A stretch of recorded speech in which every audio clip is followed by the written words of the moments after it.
the difference in this game was the punt block, as we mentioned, but also it was the fourth down decision inside the red zone. But between coaching, Turner, when you were looking at Cristobal and Cignetti, I think these are top 5 coaches in college football.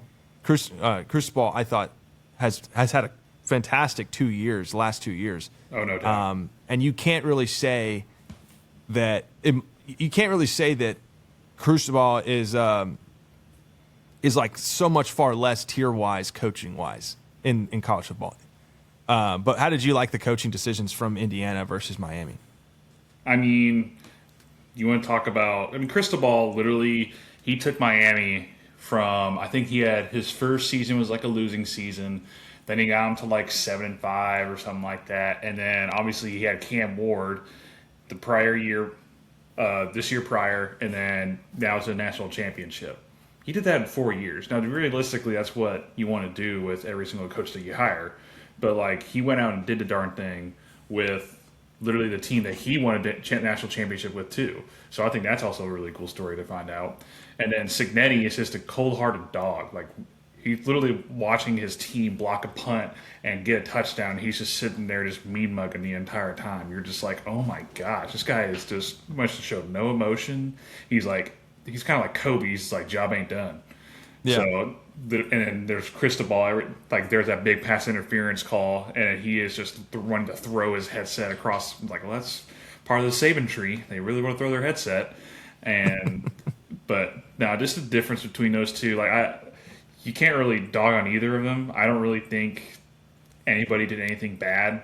I just think it literally just came down to explosive plays that shouldn't have occurred with that block punt and that fourth down conversion for a touchdown for Indiana. And then that last minute, like I said, that last minute interception with Carson Beck. I feel like those are plays that if you just eliminate those, it's a different ball game. You kind of really think about, like, holy smokes, what if Indiana got, with that QB draw, what if they got tackled at the fourth down as a turnover on downs? What if that punt wasn't blocked? What if Carson Beck actually played conservative instead of just throwing it downfield? And, like, there's a lot of things you could have done, but that's more of a player standpoint, not really a coaching standpoint, I feel like. And so, realistically, you got to give hats off to both. I think Cignetti has a bright, bright future, especially with only being his second-year head coach in Indiana. Google him. He wins. Yeah, exactly. Chad, your thoughts on the coaches, as well as, you can add on the comments on that, but also, what you think is next for Carson Beck. Well, what's next for Carson Beck is hopefully LinkedIn. Hopefully he's done playing football. I'm tired of watching Sid the Sloth play football. It's annoying. Yeah. Oh my God. But, nice. Leprosy. He's such a sweetheart. Word. The last dandelion.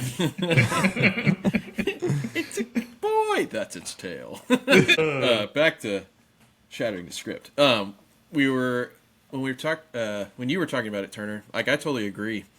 To have Cristobal go in there in 4 years and go to a natty, like, that's awesome. And then I'll go back to you, Jared, when you said that, Indiana was playing, very conservative, and I totally agree. I feel like that there was in my opinion, I don't really feel like they really took any shots. Like, even if they got to 2nd and 5, I feel like they were just like, let's just play the first down. And I think that's a great mindset, especially playing in a national championship. But yeah, I don't think there was really any sort of aggression or taking shots, and it was a big call on that fourth down. Well, it honestly surprised me when it was 24-21, and it was 4th and 5. They had already gone for one or two other 4th and 5s. I thought they were going to go for it again and get the touchdown and really just end this game. Yeah.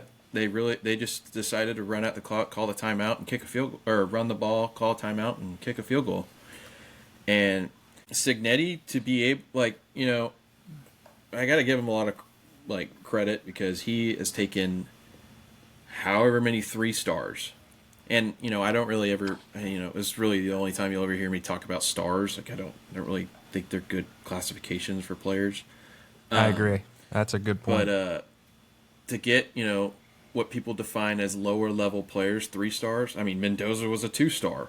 And to take them all to a national championship and win it all, like that's pretty dang awesome. And for Cristobal too, to have, taken over a program that, that historically has been like, the rough edge, like the mean kind of Hurricane history, and to take them to a natty and come close is also incredible too. So, I tip my hats to both coaches because they've done an awesome job this year. And honestly, I'm really excited to see what they do next year, especially with Carson Beck gone and Mendoza gone, but, Indiana getting some players back as well. And, I think Mark Fletcher's coming back to Miami as well.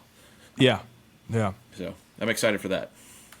Yeah, and the identification of players like, or the classification of players of 3 stars versus 5 stars is like, that's a question that nobody really asked that I would love to dive into in the offseason is who's determining the stars.